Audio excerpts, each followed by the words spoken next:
Hi guys, I'm Jalal and I'm going to present the online purchase decision process.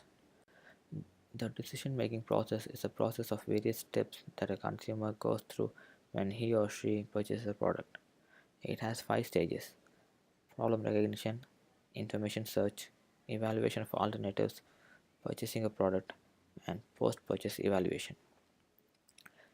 There are various factors that influence the customer and make them recognize the problem and make them purchase a product. They are the market stimuli that are the traditional marketing mix.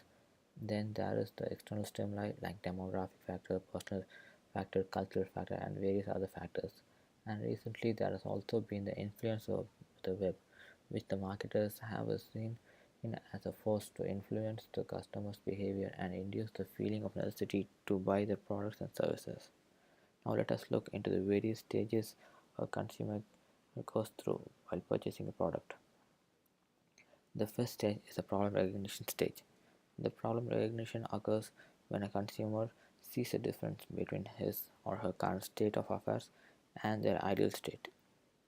A consumer gets to this stage if he or she faces a problem, which may be because uh, they need to replace a product, or they recognize an opportunity where they need to buy a particular product in order to fulfill it, or if they find out that the product has a different use which they may have not realized earlier, or they may have had some unsatisfied needs which they will be able to satisfy by purchasing this particular product, and they purchase a product in order to offset the use of another product.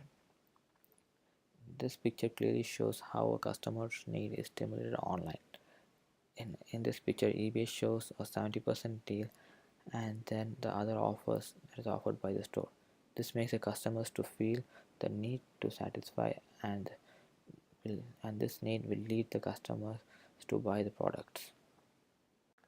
But before buying a product, the customer searches for the information and the existence and availability of the product, and the attributes or characteristics of the product, and the information regarding the various alternatives and substitutes for these products and services.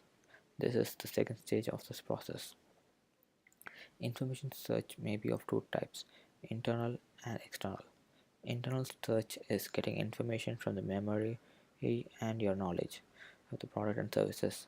External search is getting information from the people, advertisement, and the internet. There are also a few factors that influence the customer in this stage.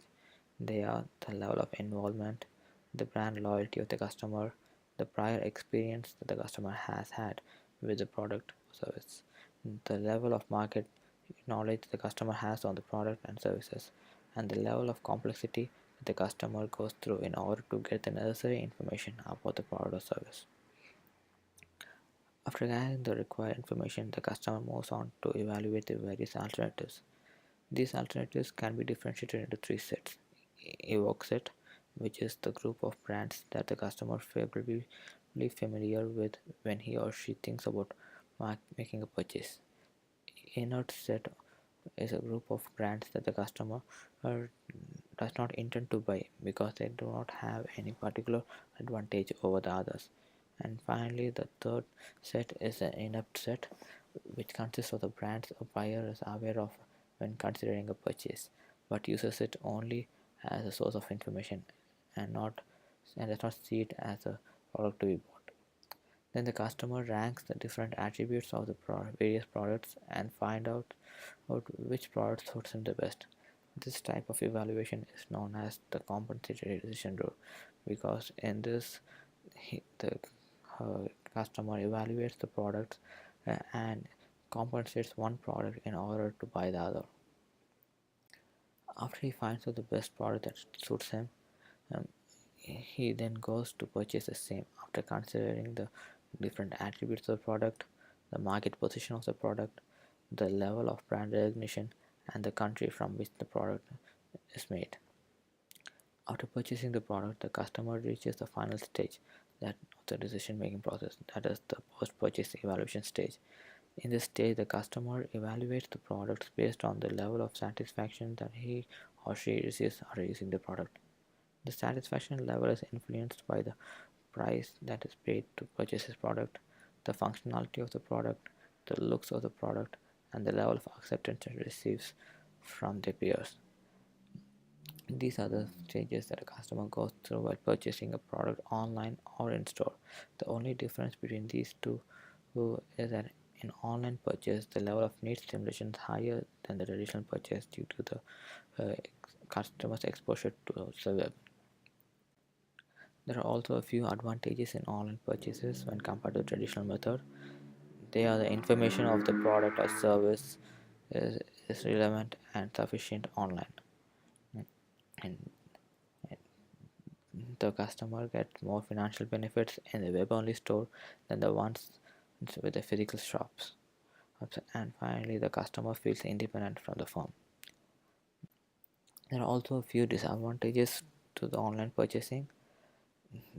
They are that is they have a lack of product experience, and there is a lack of human interactivity, and the customers perceive that after sales service the product that they buy online and as a risk because they are not sure whether the product will be serviced if it runs into any risk.